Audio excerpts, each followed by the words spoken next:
दरियाओं की विपरीत लहरों ने बस्तियां उजाड़ दी। सैलाब से अब तक जाँ बहक अफराद की तादाद 28 तक पहुंच गई।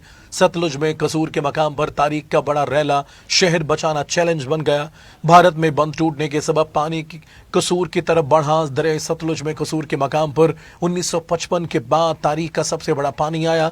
भारत से पानी छोड़े जाने के बायस पंजाब के बड़े दरियाओं में गैर मामूली सैलाबी सूरत हाल है, जिसकी वजह से हजारों अफराद नकल मकानी पर मजबूर हैं। दरियाए सतलुज में गंडा सिंह वाला के मकाम पर इंतहाई ऊंचे दर्जे का सैलाब बरकरार है, जिसके बायस तलवार पोस्ट से मुल्हिका देहात खाली कराने के लिए ऐलानात किए गए।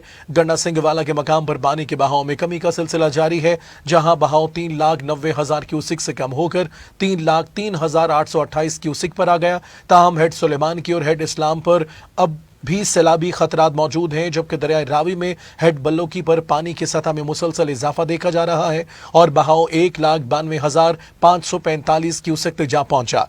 लाहौर अब बिल्कुल महफूज है। दरियाए रावी में तुगयानी के सबब आइंदा 24 से 48 घंटे ओकाड़ा, साहिवाल और टोबा टेक्सिंग समेत लाहौर से नीचे के अजला के लिए सख्त होंगे।